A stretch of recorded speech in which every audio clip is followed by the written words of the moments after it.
Nearly 500,000 working San Diegans lack even one earned sick day a year, says a new report from the Institute for Women's Policy Research. Assemblywoman Lorena Gonzalez has introduced a bill that would require private sector employers to provide at least 3 paid sick days per year. Joining me are Robert Nodoff with the Center on Policy Initiatives and Rosa Lopez, who has worked with and without earned sick days. Welcome to Evening Edition. Thank you. Robert, the issue of who's getting earned or paid sick days is bubbling up nationally. How does San Diego compare to the rest of the nation on this issue? Right. Well, San Diego compares with the rest of the nation. Unfortunately, where our numbers, according to the report, are slightly worse than the nation as a whole.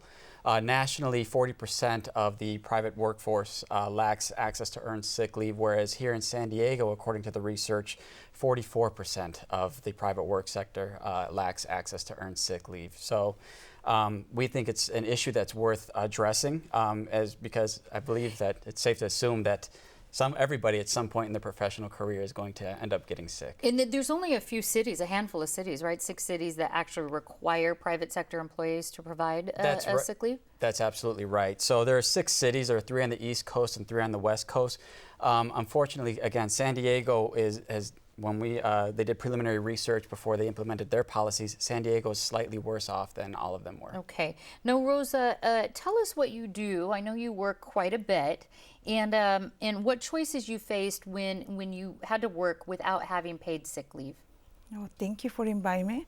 My name is Rosa Lopez. I work in downtown San Diego. I'm very lucky. I have sick days because I have a union. And I have 2 jobs. And my first job, I have a sick days. When I'm sick, I call my company and I stay home. And I'm yeah, but it hasn't always been that way, right? You worked at a time when you didn't have sick days. What was that like? It's the other company and no sick days, and the money is a little when you not work, not pay. But this company, I'm happy because when I'm sick, the company pay. You notice a difference? The difference is in the check. When you receive your check, you see the difference. And that is the bottom line, Robert. I know the report looked at just the private sector we're talking about. And what's the breakdown on the number of companies that provide sick leave? Sure. So the report covered all industries, and what we wound up finding is that 82% of the food service industry, or workers in the food service industry, lack access to earned sick leave, right? So these are the very folks who are touching our food and handling our food when we go out for our night on the town.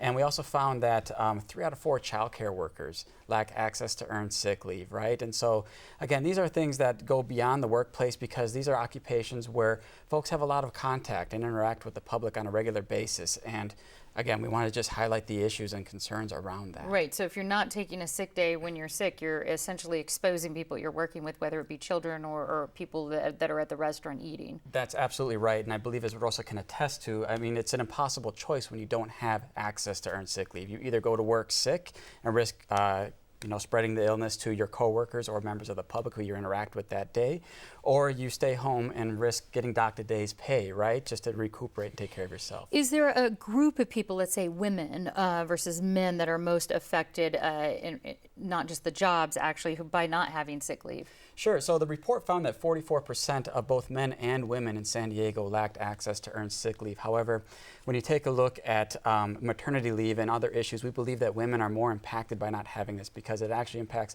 if a woman were to have a child or not. And Robert, I know some companies have made the argument that providing sick leave to employees actually raises their cost and slows job growth. What is your response? Yeah, well, that's typically the first argument that's made or issue that's raised when this type of thing comes up. And the response is that having access to earned sick leave has done anything but. San Francisco has 10 years worth of data that showed that it's had little to no impact in terms of job loss. And in fact, when folks are able to go home, like Rosa is now with her current job, she's able to recuperate, and when she comes into work, she's more productive. So productivity goes up, and rates of retention go up as well, right? People are not, the rates of turnover go down, and people are actually, that saves costs for small businesses as well. So the metrics are showing something different than that argument. Well, absolutely. We are out of time. Robert Nodoff and Rosa Lopez, thank you both so much. Thank you. Thank you.